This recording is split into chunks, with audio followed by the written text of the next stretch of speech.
I'm very happy to be kicking off RWDevCon with you guys. I'm very excited about these 2 days that we've got, and today we're going to be talking about auto layout. And let's go over the agenda real quick. I'm going to talk a little bit about how the auto layout system handles inequality constraints, and then we'll talk about lower priority constraints that get broken and sort of how those two differ for the auto layout system. We'll do a quick refresher on intrinsic size constraints and what gets created for you by the auto layout system with those.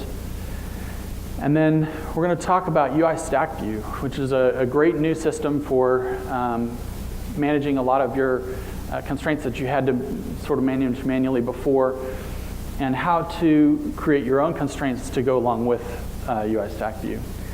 And then we'll talk a little bit about UIScrollView in the demo. We'll just briefly touch on it, and then in the lab, then you'll look at that a little bit more deeply.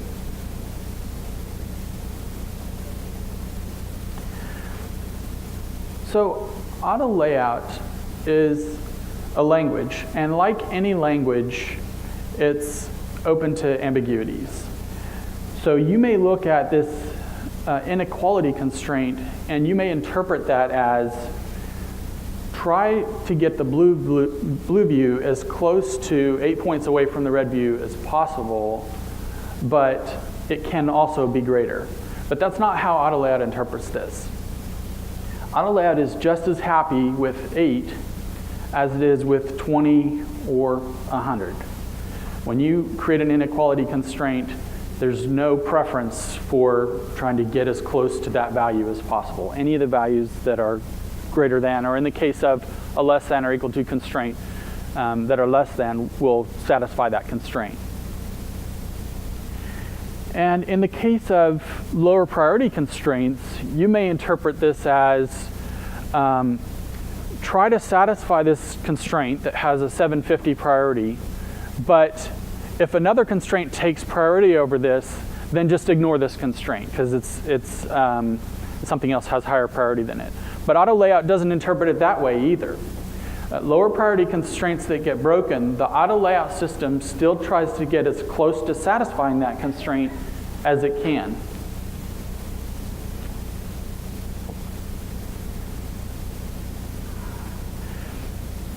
So in the case where we have this green view with an inequality constraint to the blue view, and it's a required constraint, and it says that the spacing is greater than or equal to 8. So if that green view grows and causes the blue view to move over in order to satisfy that required constraint, the lower priority constraint that gets broken, the auto layout system is still going to try to satisfy that, get as close to satisfying that as possible. So a lot of times we'll pair up constraints, a required inequality constraint and a lower priority equality constraint, in order to get the best of both of those systems. For example, we don't ever want the blue view and the red view to overlap. So if we just had the lower priority equality constraint and it got broken because it's lower priority, then those views could overlap. And so we add an additional required priority inequality constraint to keep that from happening. We want it to get as close to that as possible. And these two constraints together do mean get as close to a gap of 8 between these two views as possible, but allow values that are greater than 8. Okay, the demo is going to be really tough if we can't get this going, but before we get into the demo, I want to just review intrinsic size constraints with you. So here we have a label, and it has an intrinsic size based on its content. Oh, thank you. We're on 12.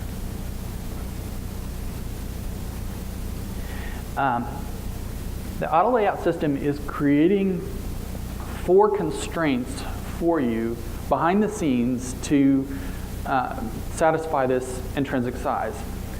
whether you use those constraints or not, they're lower priority constraints by default. They're still created for you. So the 4 constraints that are created are 2 for compression resistance. And you'll see here it has an intrinsic height of 21 and priority of 750. And those are the you can control the priority in the size inspector. And then, of course, the intrinsic width.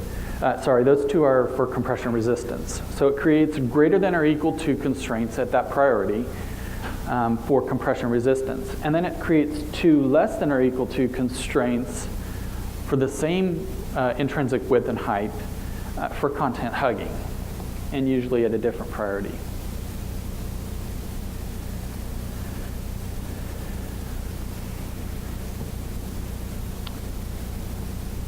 So let's see how this is going to work.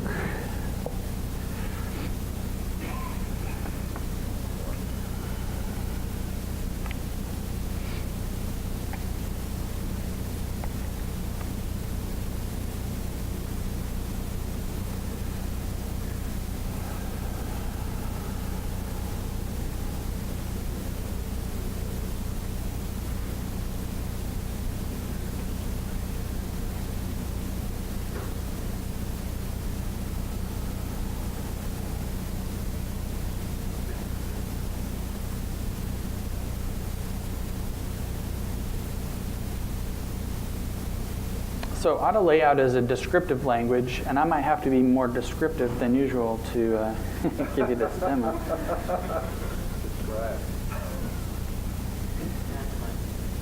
Yeah, mime it. Yeah.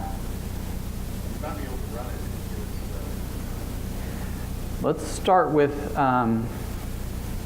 RW Video Browser in Demo 1 Starter directory.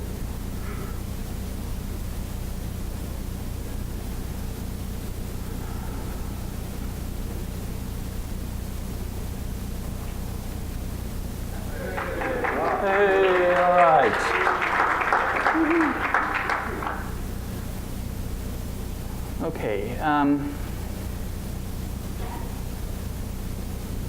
going to I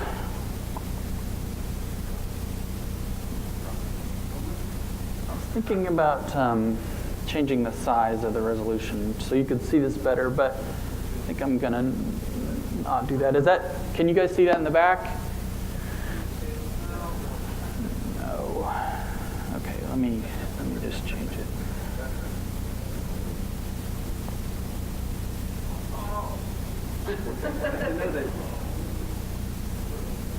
Hey, all right. Just took a second to think about it.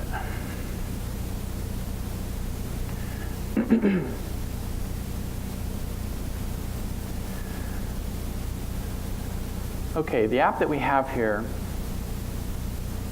is an app that lets us browse the video tutorials from the RayWenderlich.com site.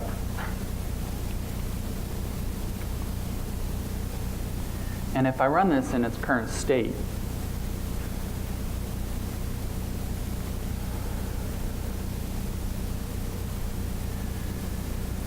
so I only have data for a few of the series in here, but you can see the series in this collection view. And if you drill down, then you'll see details about that series, including the description and a list of the videos in the series. And you can see the problem here is that those 2 text fields are overlapping. And so we need to fix that.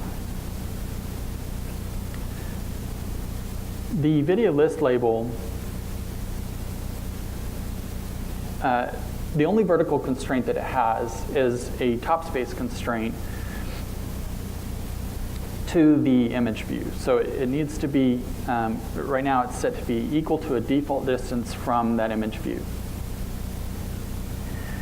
And I want to show you the ambiguity I was talking about. If we change this equality constraint to a greater than or equal to constraint, saying that the video list label can be greater than or equal to a standard distance from that image view, you'll see that we now have errors auto layout errors showing that there's an inequality constraint ambiguity. Because auto layout is just as happy with any value that's greater than or equal to the standard distance away from the image view, it really doesn't know where you want to put that. That's ambiguous. So the first thing we need is a constraint between the two text, this text view and this label. So I'm going to hold down Control and just drag between those two. We want a vertical spacing constraint. And then whenever I'm editing a constraint that I just added, I look over in the size inspector for the constraint that just, either you can kind of see it or sometimes it pops out because it has a constant or just doesn't look quite right yet. So this is the one that we want to edit. We didn't want it to be equal to 46. We want it to be greater than or equal to the standard distance. So I'll just edit that to be greater than or equal to and use the standard value.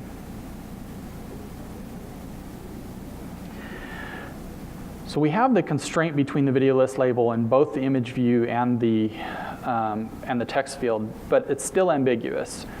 And I was just showing you, we edited that first constraint to be greater than or equal to show that ambiguity, but we really only want it to be an equality constraint. So find the top space to the author image view and change that one back to an equals constraint.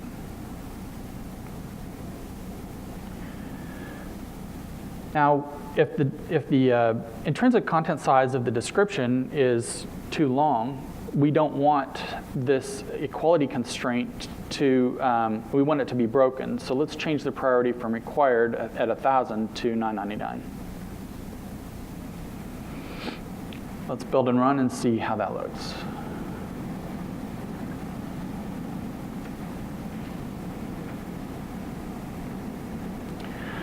So this doesn't look quite right. They're not overlapping anymore, but the description is still getting cut off.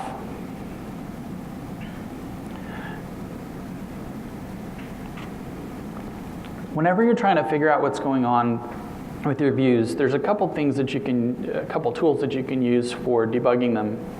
One of them is to just change the background of the label. Labels are usually have a clear background, or they're maybe they blend into the background. They're kind of hard to see.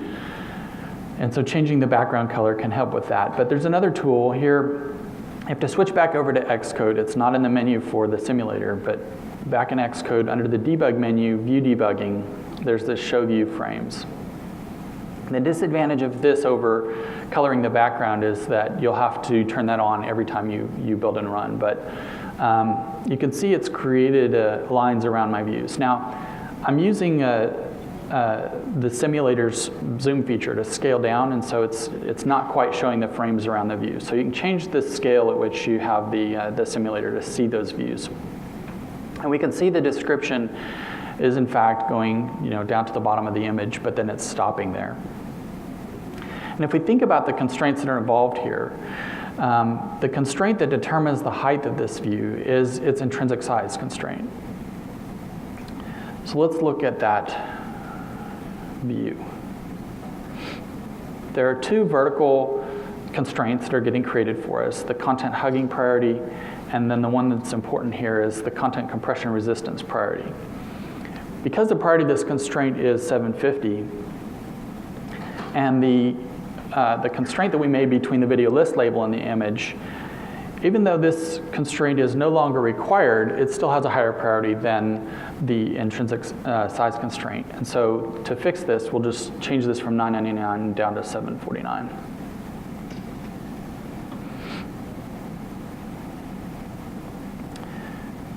And I'll build and run that, and we'll see how that looks.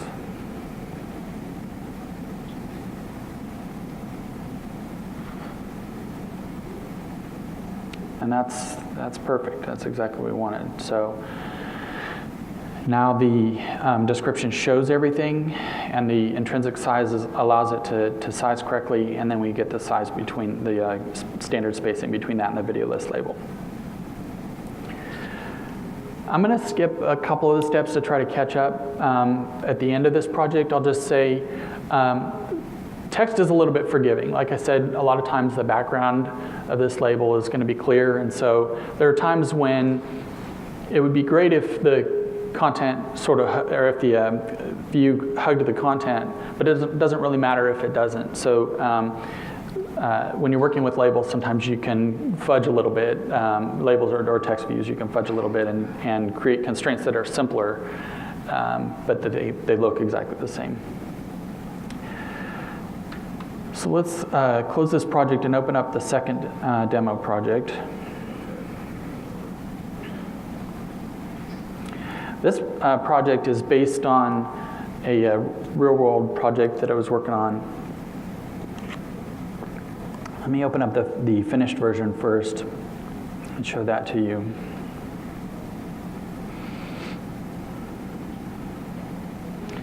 And the designer we're looking at the profile for a user, and there's an image on that profile view.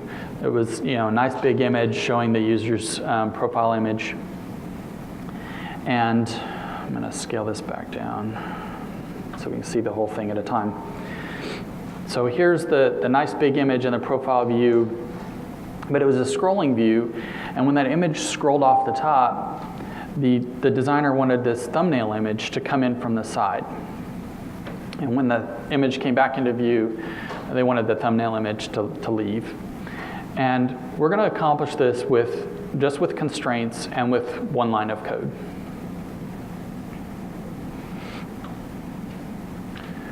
So in the starter project, in the storyboard, I'm going to make a little bit of room here. I'll close down the left pane. We'll drag out there's no thumbnail image even in the banner view yet. So we'll drag out a new image view and drop it in that banner view. Let's just manually change this to 60 by 60. And then just sort of vertically center it before we start creating constraints.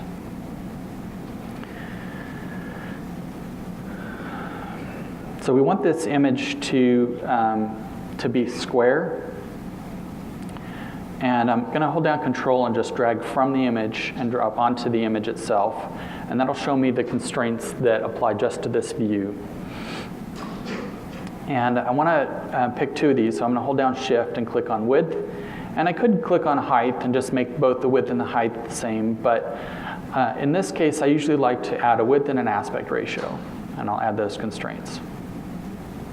The reason I like to do that is that if I want to change the size of this later, I only have one constraint to change, and it also communicates a little bit more clearly what I'm intending here. I'm intending for this to have a 1-to-1 aspect ratio. It doesn't just happen to have a 1-to-1 aspect ratio in this layout. Okay, and then let's switch over to the attributes inspector and add our image here. And to vertically position this, I'm going to control drag from the image to the container and just do center vertically in container. So now our size and our vertical position is correct. Now we get to the fun stuff. The first thing that I want the trailing edge of this thumbnail image to align with the leading edge of its container. And there's no way to create that by dragging and dropping just directly, but you could create one that's very close to that and then edit it to be what we want. So I'm going to control drag from the thumbnail onto the banner view and create a leading space to container constraint. And then I'll switch back over to the size inspector here and find that constraint. And I'm going to double click on it to edit it.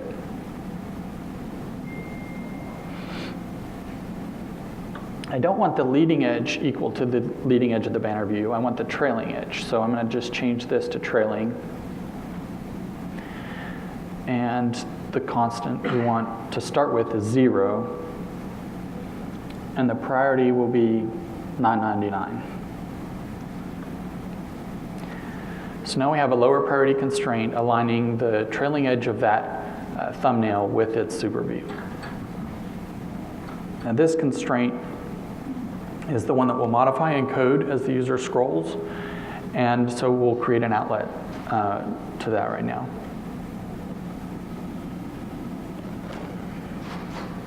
So I'm going to open the assistant editor and make sure it's open to viewcontroller.swift.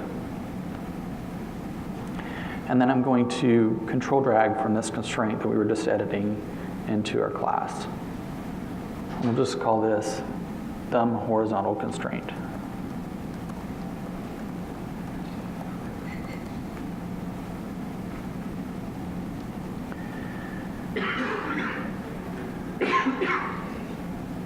I'm going to close the assistant editor, and we're going to open up that view controller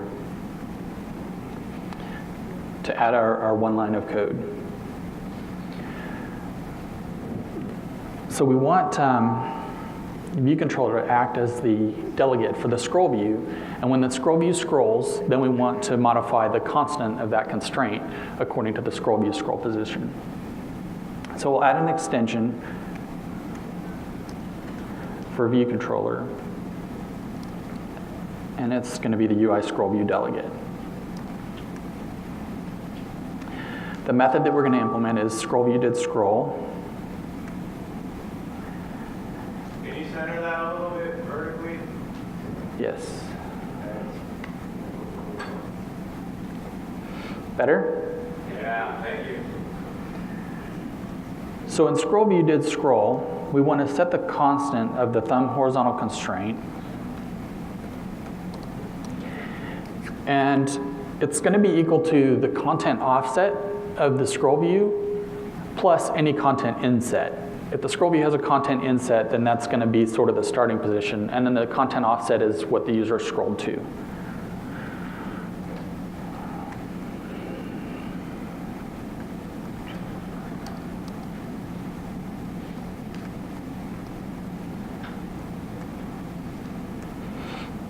So we add the top of the content inset plus the Y position of the content offset, and that gives us our constant. And that's the only code that we need to write for this. So let's go back to the storyboard. And we want to make sure that we make the view controller the delegate of the scroll view. So I'm going to control drag from the scroll view up to the view controller and add a delegate outlet.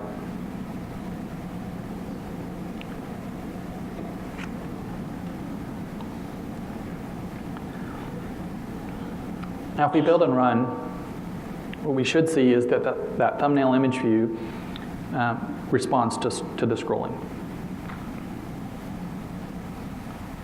And it does. If I scroll, the thumbnail comes out as I'm scrolling. Of course, it's not interacting with the labels at all, and we want the labels to move with it. So let's fix that.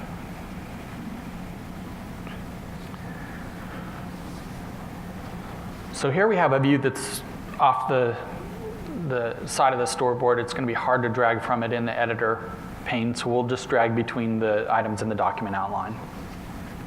And I'll control drag from the image view to the label.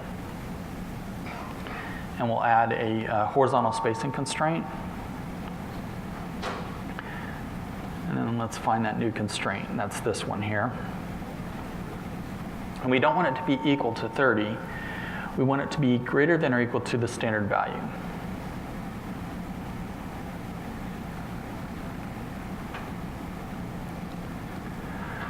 Now if I build and run, we'll see the thumbnail image and the labels should interact. And they do. The image stops when it gets to the label. So those labels aren't moving. When I scroll, let's fix that also. Right now, the name label has a required leading space constraint to the super view of 30. And instead of being an equality constraint, we're going to change this to be a greater than or equal to constraint. Now, as soon as I do that, auto layout complains that it's now ambiguous because we don't have that constraint telling it exactly what position it should be anymore. So we'll add another constraint between the image and the label, a horizontal space constraint. And we'll change it to be equal to the standard value, but at a priority of 998. So now auto layout's going to continually try to keep that name label and the thumbnail image view a standard distance apart from each other, but with a lower priority. So if it breaks that constraint, then it'll still try to get as close to satisfying that as it possibly can. Let's see how that looks. Could someone get me some more water? Thank you.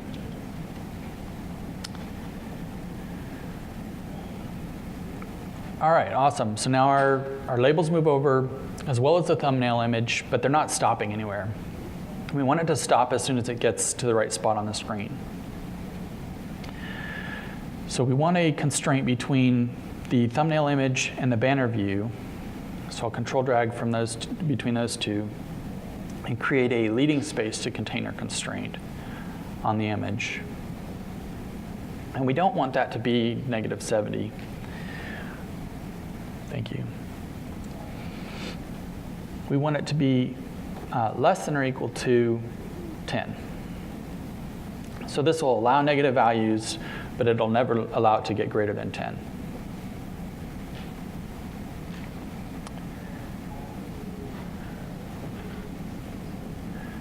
And if we build and run, it does exactly what we want. It slides onto the screen, and once it gets to that spacing of 10, it stops.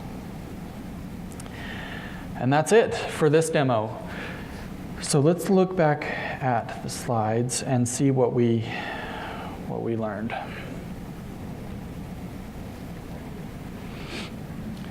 So in the first demo, let's just take a look at some of the vertical constraints that were created, just to get sort of a picture of that in our mind. There's a vertical constraint to that thumbnail image, and then a top alignment between that and the author label.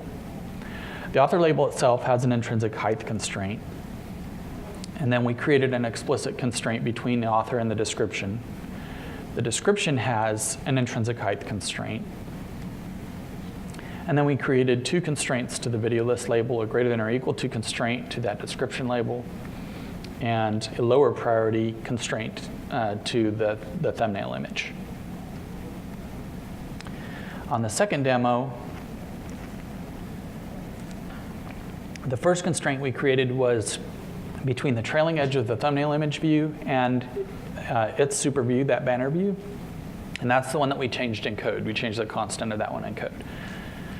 And then we created a less than or equal to constraint between the leading edge to keep it from going too far, and an explicit width constraint. We had a constraint between the thumbnail image and the labels, and that was a lower priority constraint. And we also had a greater than or equal to constraint, and those two together sort of make that pairing we were talking about before. And then we had a greater than or equal to constraint between the name label and its banner, and its super view, the banner view. And then we also had this align leading, and this one is kind of interesting. We didn't have to create any constraints between the thumbnail and the city-state label at all. We know that we always want the city-state and the name label to be aligned, and so we create all the constraints to sort of this master label in the view, the name label, and then if we had various other labels other than just one here, they all could constrain themselves to that one view. And I use that pattern a lot to make the layout more flexible, and if you have to change things, you have to change fewer things in order to do that. Okay, this is the point at which we would normally take a break, but due to our technical difficulties, we don't have time for a break in this session. So I'm going to move on and talk to you about StackView and ScrollView. So when you're creating constraints between items in a stack view and items outside of that stack view, you can do that. You just have to know which constraints are being created for you by the stack view and make sure that the constraints that you create don't conflict with those constraints. So let's take a look at the constraints that are being created for us by a stack view. There are a lot of them, and I'm only going to go over ones in one dimension. So here we have a vertical stack view with a leading alignment, and the constraints that are created are along the leading edge of each of these views. And similarly, for a trailing alignment, constraints are created on the trailing edge of the views. I bet you can guess with center alignment, there are centering constraints that are created. And with a fill alignment, you can think of it as constraints being created on the leading and the trailing edge of each of the views. So here, if we have a view that's outside of our stack view, and the red view is inside of our stack view, and we want to create constraints between these two views, we can do that for the leading edge here because the alignment is trailing, and so the stack view is only creating that trailing alignment on the red view. And so our leading constraint between the red view and this gray view don't conflict. You're not creating any conflicting constraints. If you want one of the views in your stack view to have a different alignment than everything else, sometimes this is a common case. You have a stack view, you want the stack view to manage the sort of vertical spacing of everything, and you want everything in that stack view to have a leading alignment, but you want just one thing to have this trailing alignment. The easy way to do that is to, and this is an example of what we're trying to accomplish, is to make the child of that parent stack view another stack view. So this gray dotted line represents a child stack view, and we create it with the same axis as the parent stack view, but with an alignment of trailing instead of leading. And then we add the green view to that child stack view, and it can now have a different alignment than the rest of the views in the stack view. Okay, before we look at that in a demo, let's talk about scroll view constraints. So scroll view constraints at the beginning to me were very mysterious. I create these constraints between a view and the scroll view, and they don't really act the way that I think that they should, and I'm getting complaints from auto layout that I'm not satisfying everything, and I'm not really sure why. I think I understand the rules of constraints, but these are kind of confounding me. And the rules are just a little bit different, but once you understand them, it's really very simple. So here we have a scroll view, and the visible area is represented by the red solid line, and it has a content view that we're scrolling around, and that's represented by the red dotted line, and of course it has its subviews. So if we put this in a view, a top-level view, the thing to understand is any constraints made between items outside of the scroll view and the scroll view itself will always act on its frame. And that's no different than what we're used to with other types of views. So constraint between the top level view and the scroll view will act on the scroll view's frame. But any constraints made between items inside the scroll view and the scroll view will act on its content area. There are a couple of exceptions. If you aren't making constraints to the edges, if you're making constraints to the width or to the center, then that'll act on its frame. But most constraints that we create are to the edges.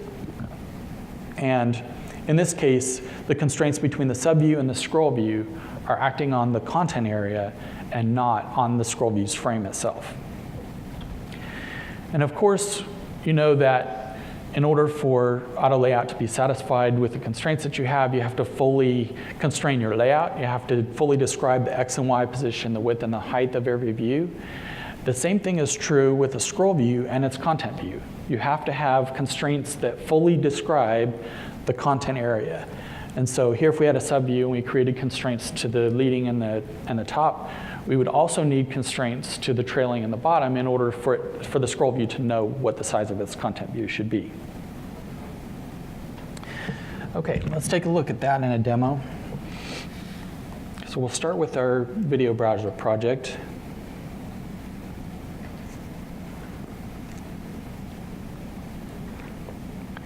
And over here in the collection view, I'm going to make a little room for myself here. We already have these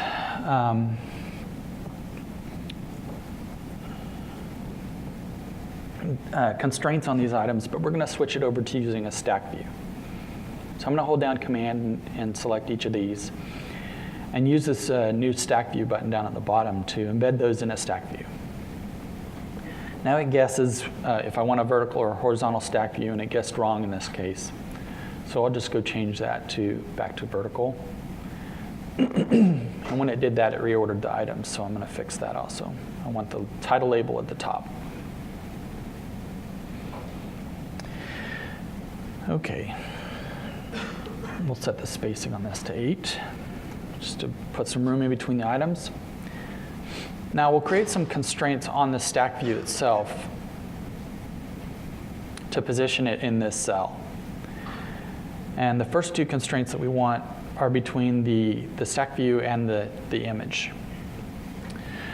One thing I should note, in the code for this demo, I'm using an exclusion path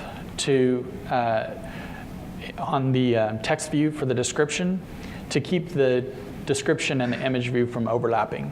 In the storyboard, the exclusion paths aren't rendered, so you'll see some overlap in the storyboard, but when it runs, that code will create the exclusion path and the text will lay out around the thumbnail image. And that's only true for the description itself. Okay, so let's create constraints between the stack view and the thumbnail image, and we'll create a top and a leading constraint. And I'm holding down Shift again to multi-select those. And then I'm holding down Control and dragging between these two and creating a trailing and a bottom space constraint between the stack view and its container. Now I don't want the trailing space that it's set for me here, so I'm going to the size inspector on the stack view, and I'll find that trailing space and I'll just change it to 0. I want it 0 points away from the margin.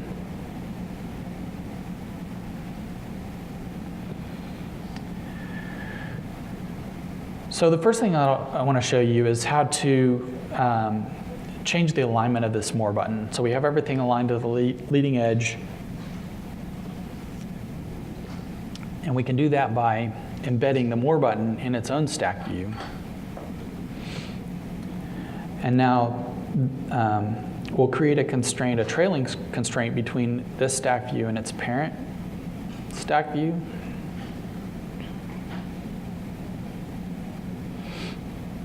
And we'll change the constant on that to 0. So now this child stack view is taking up the full width of the parent stack view. And we want the axis to remain vertical, but we don't want to fill alignment. We want a trailing alignment on this. And that's all you have to do. By doing that now, we have this More button that's aligned over on the trailing edge, while everything else in the stack view is aligned to the leading edge.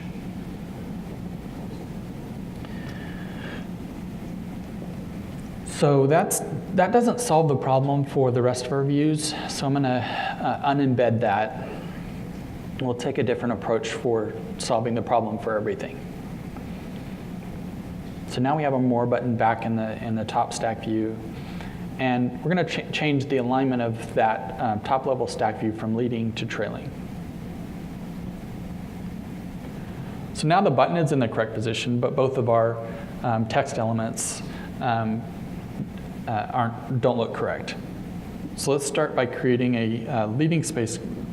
In this case, because we have a trailing alignment on the stack view is creating trailing constraints on all of our views. And so we're free to create leading constraints on all of the views without any conflict between the constraints that are being created by the stack view for us. So we're going to create a leading space constraint between this description label, this description text field, and its super view, and we want that to be 0. And again, the exclusion path will take care of the overlap between that and the image. And now we want to create a constraint between the video UI label and this image. So if I control drag from the label, it won't let me drop on that image because the image is totally overlaid by the stack view. So I can drag over into the document outline and just drop it there instead. And I'll create a horizontal spacing constraint. And I want this to be the standard spacing. But because of the view hierarchy here, it's not letting me use standard value. So I'll just type in a value of 8. And again, because my video label is transparent here, I'm fudging a little bit. If it had a background, I maybe wouldn't want it to go all the way to the right-hand side, but I'm taking advantage of the fact that you really can't see that here.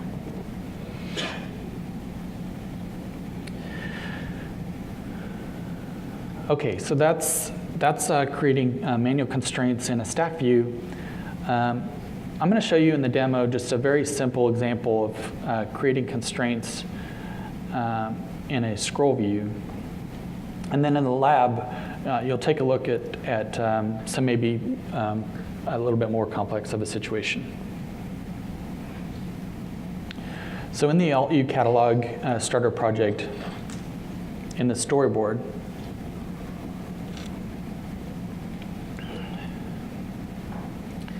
we just have a top-level view.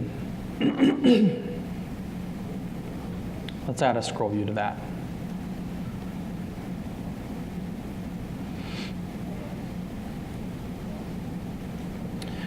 So I want the scroll view to completely fill up the view. And so I'm going to use the pin button and turn off this constraint of margins. And I'm going to change each of these to 0. So it's creating all 4 constraints to the 4 edges. Now, usually with scroll views, sometimes you want them to be constrained to the default element, which in this case is the top layout guide. But if you want it to underlap the status bar, of course you want to use constraint to the view instead, which is what I'll do here. And I'll go ahead and update the frame of this as well. Excuse me. So because these constraints that we created are between the scroll view and an element outside of the scroll view, they acted on the frame of the scroll view, and that's exactly what we wanted. Now we're going to put an item inside the scroll view and see how the constraints work there. So I'm going to switch over to the media library here, and we have this image, this Alt-U image. So maybe you saw the announcement at the keynote today, and you just want to take a look at this glorious image and see how it looks full size. So I drop the image into the scroll view, and that creates a UI image view for me. And I'll just manually change this to 0, 0, just to make it easy. And so the first thing I noticed is I've got a complaint here from Auto Layout that the scroll view has ambiguous scrollable content width and height. So if I was laying this out just like any other element, if that parent view was not a scroll view, it was just another view, the thing that I would do is I would create, I would select this image view, I would create a top and a leading space constraint on that image, and I would let the intrinsic content size determine how wide and how high it is. And that would be all the constraints I would need to create. But I still have these errors. And the reason why is that when you're in a scroll view, you have to create constraints that fully define that content size. And right now, it doesn't know what the content size is. It just knows where to put the image in that content area. So we still need the trailing and the bottom space constraints on that image. And it defaults to the distance away from the frame, but it's really creating these constraints to the content area, not the frame of the scroll view. So I'll go ahead and make these 0 and add those 2 constraints. And now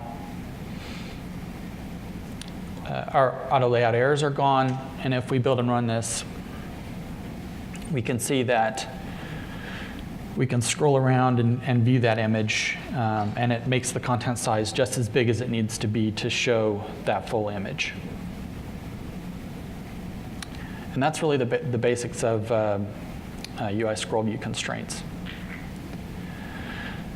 In the lab, we'll take a look at using those concepts for UIScrollView and creating constraints. If you have any questions about the lab, feel free just to raise your hand or find me. Eric is also back in the back, and he'll be able to help you as well if I'm busy. But let's get started on the lab. Okay, while you all are working on the lab, if you have any questions, we can take a few minutes and answer some questions. And if you want to keep working on the lab, please do that. But if you have any questions, I'd be more than happy to try to answer them for you. Hold on a second. I'm sorry. I'm sorry. There's in your folder for the material for the lab, there should be a lab instructions markdown file. There may also be a PDF. Just Is there a PDF for that? Project and then a README that just says 1 sentence. Okay. It's the book, chapter 52 in the book. Okay. There we go. Okay. Sorry. Okay, any other questions? There's a mic here, she'll hand it. Just a quick question. You made a delegate. I missed earlier where you, when you had the code, you made a delegate. Where did you make the delegate to? So I made the scroll view itself has a delegate outlet. Yep. By control dragging between the scroll view and its view controller, Fine. It connected that Okay. to the scroll. I looked down and missed it. Yeah. Thank you. Yeah, I don't think that actually performs protocolly yet. It's just that. Any other questions? How much time do we have? We have about 20 minutes, and 20 then we'll minutes. do closing remarks.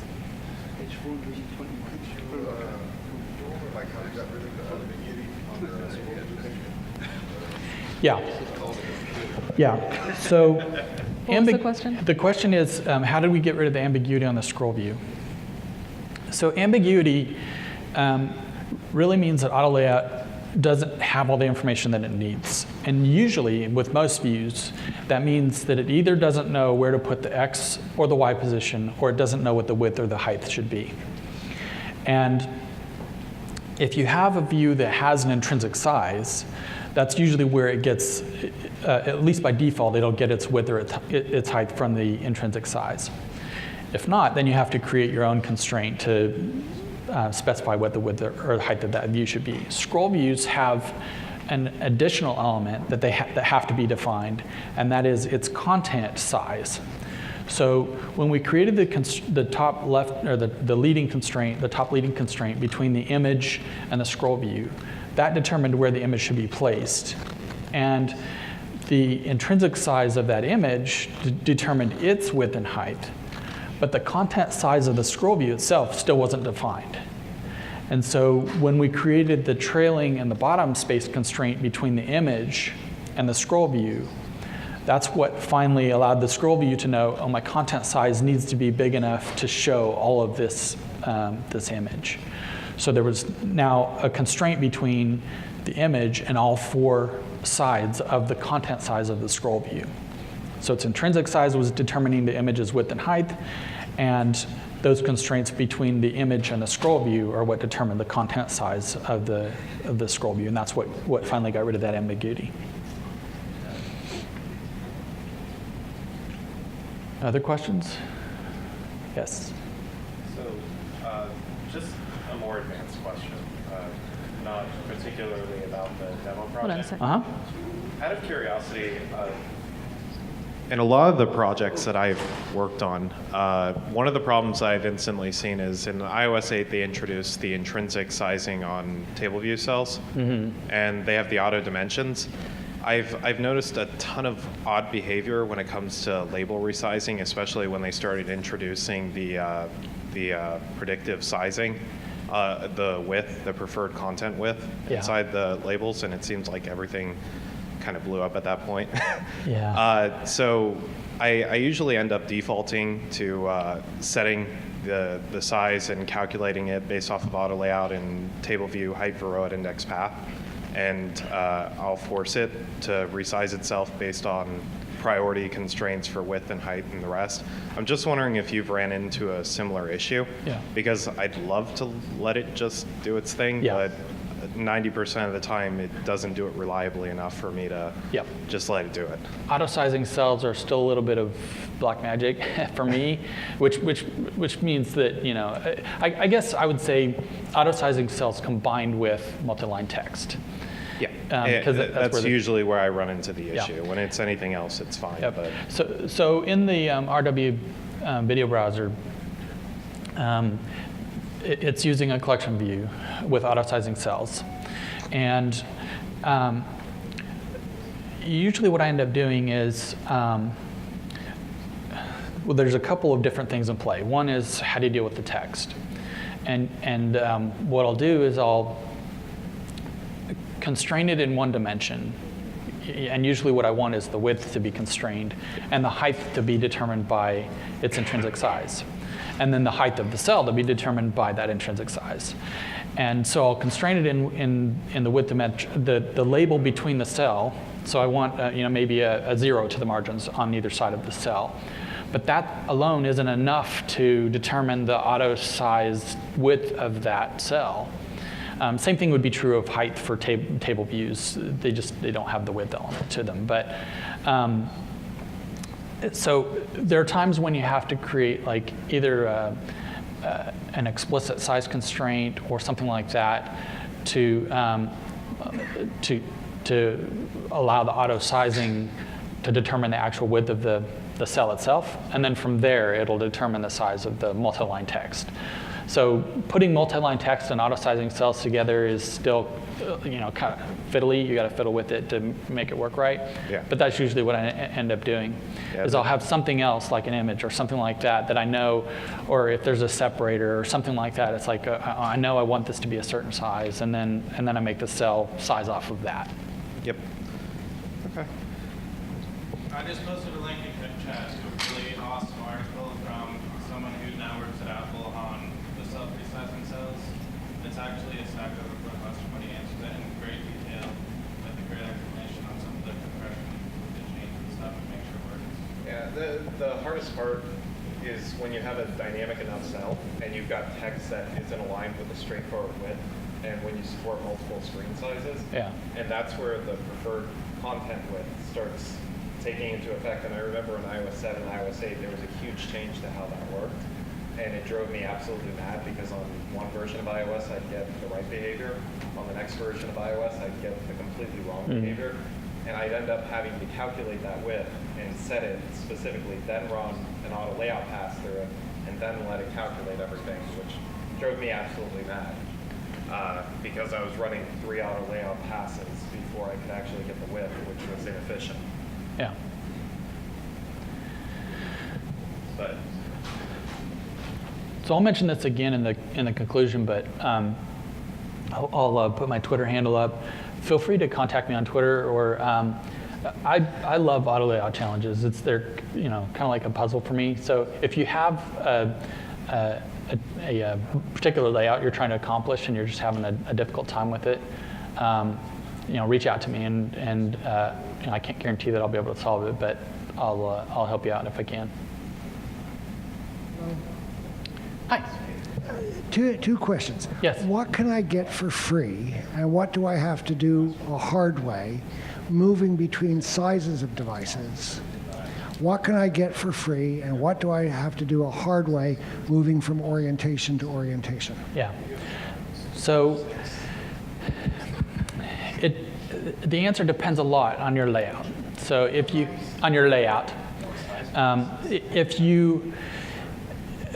I usually try to think about how I would describe this view to somebody over the phone. If I couldn't show them a picture, how would I describe it to them? And if I can say something like, I want this image to be square and in the top left and no bigger than 100 by 100, then I create constraints that match that. If I can create constraints that say, I want this text to fill up all the available horizontal space and as much vertical space as is necessary to display all the text, then I'll create those constraints. Once you create those, you see how much you get for free by trying it out on the different devices, right? So I rotate it and the text expands to fill up the full space. And then I sort of see what's the difference between what I've got now and what I want it to look like. So, okay, that's perfect, but on an iPad Pro, I don't want it to go, all the way edge to edge. That's just too much to read. So then I might create a less than or equal to constraint saying I don't ever want it to grow bigger than this, right? And so doing it in phases like that will help you see, okay, which of these things are going to behave right for me on the different screen sizes and different orientations, and which ones am I going to have to tweak a little bit. Does that answer your question? Yes. Can I get font size changes as a constraint for free? The question is, can I get font size changes as a constraint for free? And the answer is yes, using something that we haven't gone into much in this session called adaptive layout.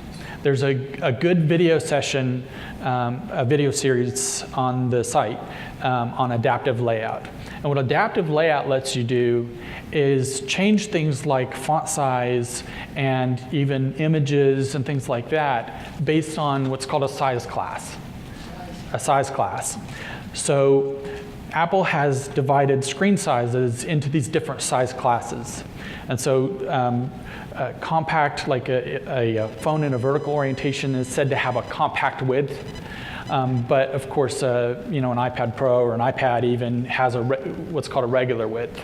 And so you can have different fonts for different size classes. So if I'm in a regular height environment, then I might have one font. And if I'm in a compact height environment, I might have a different font. Good question. Yeah. Similarly to the example of ScrollView, Yeah. like you added an image view, right?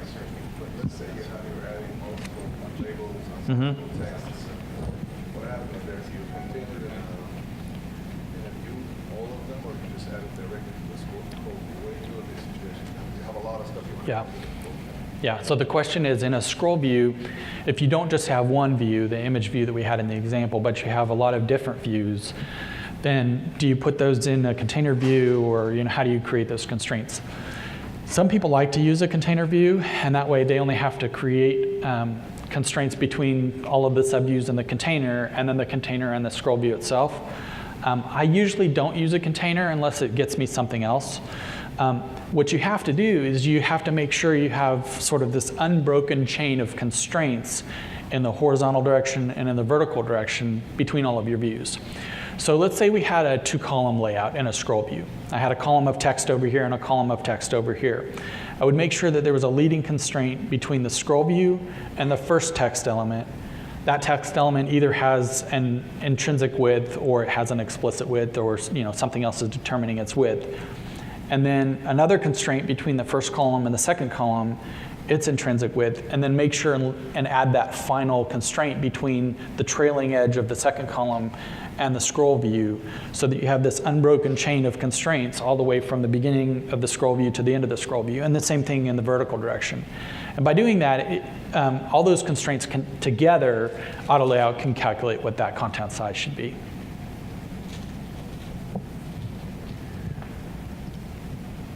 Yes. So a couple things. Where do I Hold on a set- second. Right, it's over. Where do I set the exclusion path that you mentioned for the text to wrap around? Where is that set? The exclusion path is set. Let me make sure I've got the right project open here.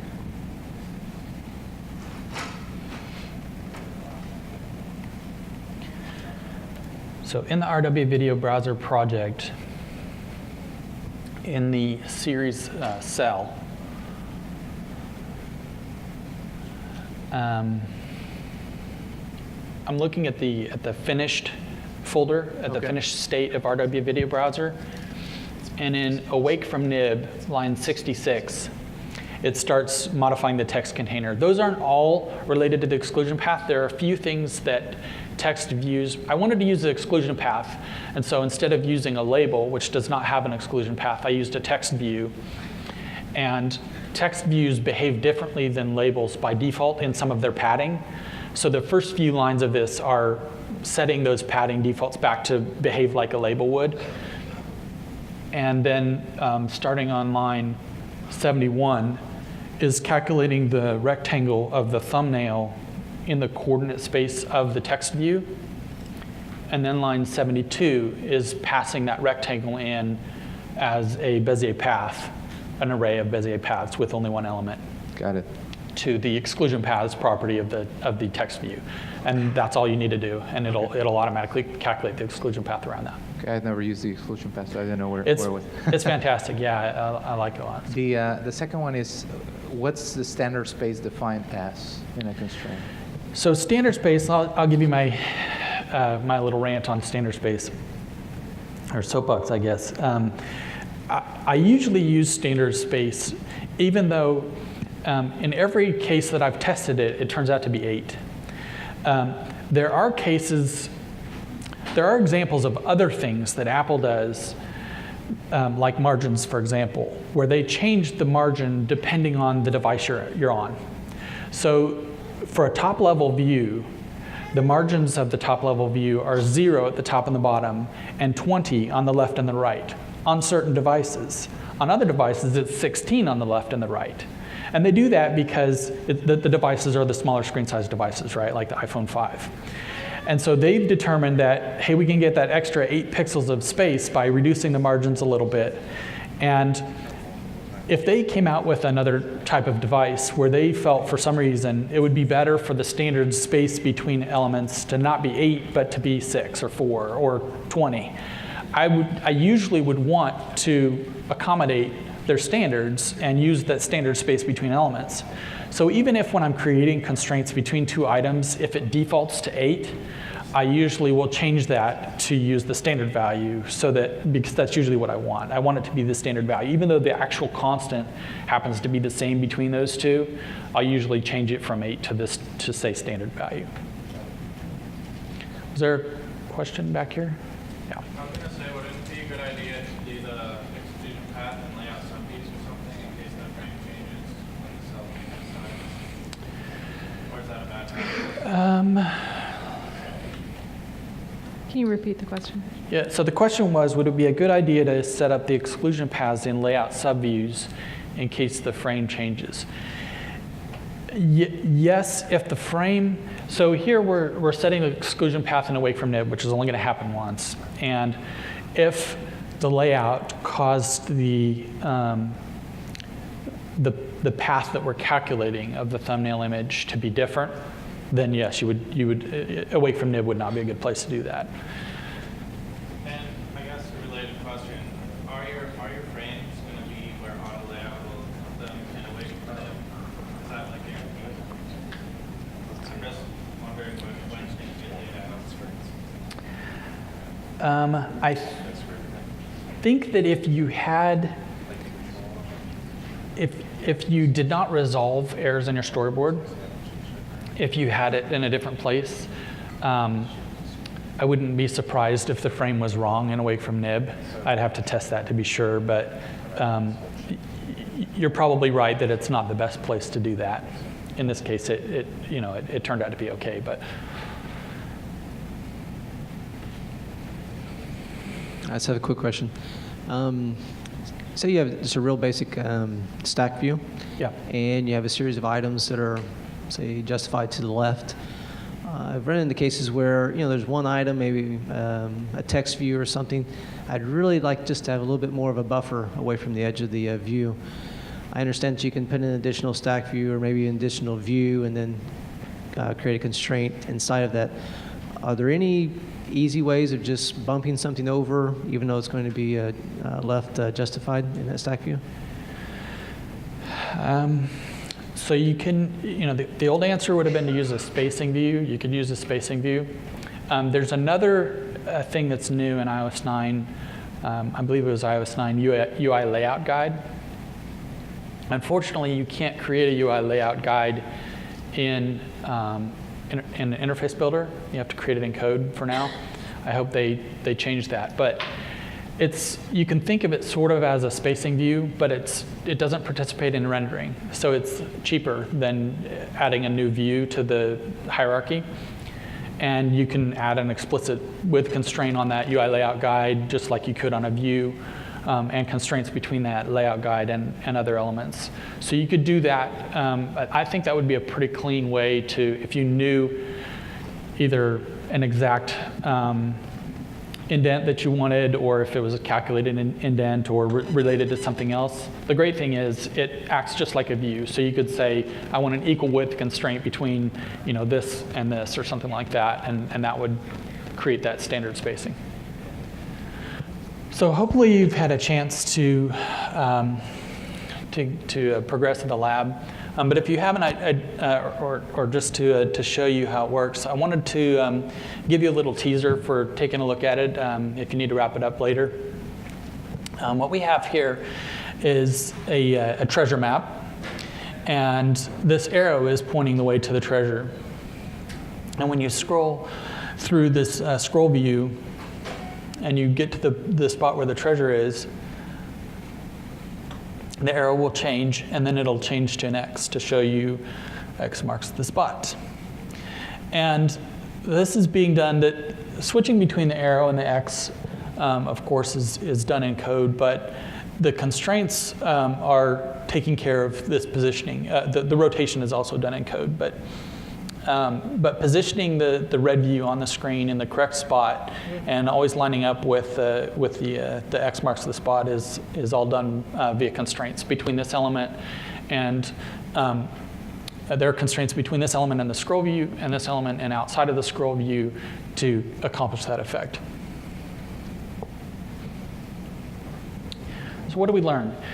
In the first demo, we took a look at the difference between how auto layout handles lower priority constraints and inequalities on constraints. In the second demo, we took a look at adding our own constraints to items that are being controlled by a UIStackView, and took a quick look at how UIScrollView handles constraints. And then in the lab, we took a deeper look at UIScrollView constraints and how to create those constraints between items inside of the scroll view and the scroll view itself, and of course, items outside of the scroll view as well. Where do we go from here? After lunch today, there's a session on UIStackView. If you haven't had a chance to play around with it, I really strongly believe that this is going to be an integral part of layouts once apps are able to take advantage of iOS 9 and above. So you'll want to take a look at that. There's free tutorials on our site for auto layout and adaptive layout and stack view and everything that we've talked about today. There's also an auto layout video tutorial series that talks about everything about creating constraints and how those work.